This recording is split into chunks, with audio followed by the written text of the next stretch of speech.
La procrastination, ça vous parle? C'est quoi?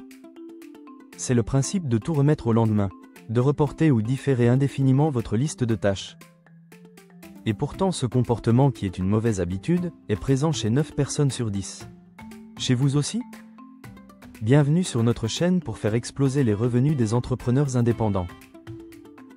Aujourd'hui, une vidéo conseil qui va vraiment changer vos résultats, si vous sentez que vous stagnez dans votre activité professionnelle d'entrepreneur en ligne.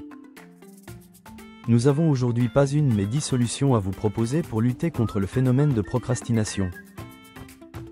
Depuis plus de 12 ans que je pratique mon activité d'indépendant à la maison, je suis toujours choqué de voir combien de personnes font passer tout le reste avant leur business. Mais pourquoi cette habitude de reporter au lendemain? Il peut y avoir plusieurs raisons. La peur de commettre une erreur, un manque d'estime de soi ou de confiance en soi, un début de déprime dans votre vie avec des pensées négatives, des troubles anxieux, un manque de motivation, ou de la simple paresse. Ce sont ces mêmes personnes qui sont surprises de ne pas avoir de résultats rapidement. Évitez de tomber dans cette catégorie de personnes, si vous sentez que vous remettez souvent au lendemain. Que cela soit dans votre sphère professionnelle, ou même dans votre sphère privée. Astuce numéro 1. Première action pour stopper la procrastination, la base. Pour être efficace dans votre travail, il est toujours plus agréable lorsque vous travaillez dans un endroit calme et propre. Réfléchissez à un lieu et faites le nécessaire pour le rendre correct. Ce qui vous motivera à travailler et à être productif. Cela doit être votre première obsession. Privilégiez un lieu qui vous appartient où le nombre de passages est limité. Sinon, c'est la distraction assurée, et votre boulot va retarder. Cela peut être chez vous, mais également à l'extérieur dans un lieu public, parc, dans un bar, à la bibliothèque.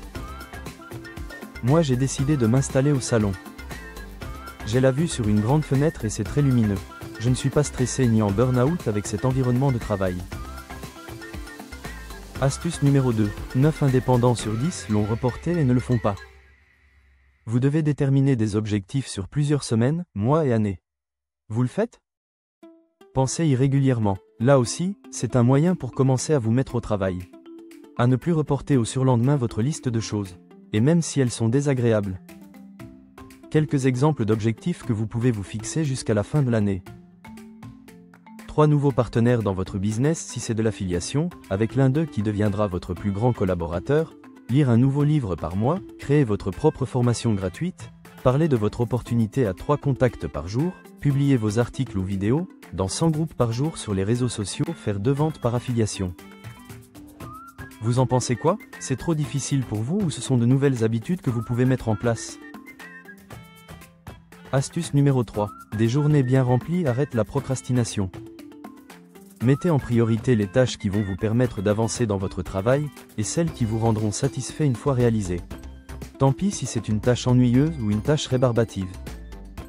Sachez que les tâches que vous jugez délicates, sont celles qui vous donneront le plus de satisfaction lors de leur réalisation. Posez-vous les questions suivantes. Est-ce que débuter ma journée en lisant mes mails est une priorité?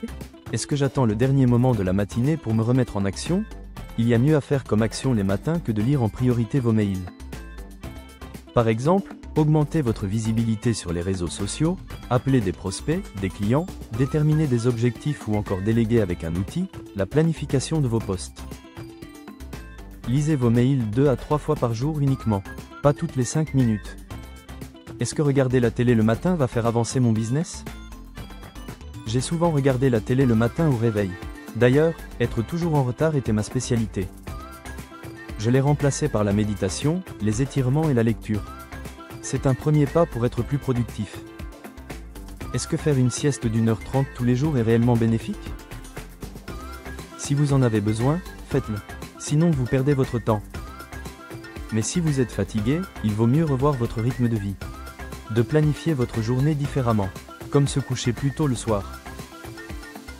Astuce numéro 4. Un ordre précis qui va vous récompenser.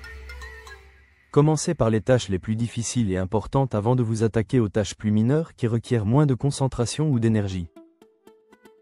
Car vous avez tendance à faire l'inverse, c'est-à-dire commencer par le plus simple ou qui présente peu d'intérêt. Mais c'est une erreur de planning. Souvent, un appel à un client ou prospect vous fait très peur. C'est carrément la panique et la peur de l'échec. C'est ce qui vous empêche de réussir. Cela peut être la timidité. Cette impression de déranger qui, à force de pratiquer, va s'en aller. Astuce numéro 5. Un concept qui va vous motiver et faire toute la différence. Identifiez les compétences dans lesquelles vous pouvez progresser. Être efficace et productif. Par exemple, vous devez progresser dans votre comportement et votre attitude en général pour mieux inspirer les partenaires, les clients et les prospects. Essayez le concept du personal branding. Vous allez l'adopter. Avant de passer à la 6e astuce, pensez à liker cette vidéo, à vous abonner à notre chaîne et à activer la cloche de notification pour ne rien manquer de nos prochaines sorties. Astuce numéro 6. Identifiez les facteurs fatals. Observez et analysez les facteurs qui, aujourd'hui, vous ralentissent. Le discours des proches qui ne croient pas en ce que vous faites, la peur de ne pas y arriver, de penser que c'est trop compliqué, trop de distractions autour, la télé, les sorties, les réseaux sociaux, la vie quotidienne à gérer, la vie de famille, les animaux de compagnie, les factures à payer, le manque de résultats rapides, la culpabilité de vous concentrer sur votre vie pro et de mettre de côté un temps votre vie perso, de ne jamais savoir dire non, et de perdre du temps. Pour en revenir sur le discours des proches, cela peut vraiment être destructeur. C'est tout ou rien. Séverine me racontait qu'elle avait mis plus de 3 ans avant de travailler véritablement son activité à cause des mots très durs de sa famille. Comme le dit Eric Worre, auteur du livre GoPro, aimez-les quand même. Mais concentrez-vous à rencontrer des personnes positives prêtes à vous aider pour faire décoller votre business. Astuce numéro 7. Sélectionnez ce qui va vous faire rêver en grand sans repousser. Réfléchissez à un important objectif et accomplissez les tâches correspondantes. La procrastination va s'atténuer progressivement. Une fois cet objectif réalisé, passez au suivant. Mais pas avant la fin de sa réalisation. Si en revanche, vous vous sentez à l'aise et capable d'aller plus loin, programmez un autre grand objectif avant la fin du précédent pour améliorer encore plus rapidement votre productivité. Vous ne devez pas avoir un objectif irréaliste. Sinon vous allez le remettre à la tâche comme on dit. C'est parti, prenez un cahier, un stylo ou ouvrez un document Word et écrivez. Astuce numéro 8. La date butoir pour faire de son mieux. Des échéances sont nécessaires pour chaque action ou objectif. Les personnes travaillent souvent mieux quand elles sont sous pression, qu'il faut le faire en dernière minute. Déterminez également une durée pour chacune des tâches. Par exemple, j'aime bien utiliser un créneau de 52 minutes pour faire certaines tâches. J'utilise un minuteur en ligne, Pomodoro. Vous connaissez ? Puis après je fais un break de 15 minutes pour souffler et améliorer mon efficacité personnelle.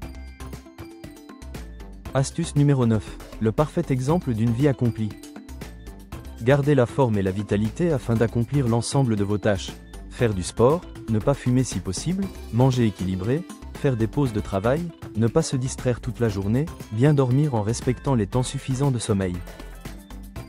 Je vous donne mon cocktail explosif du matin pour avoir la pêche toute la journée.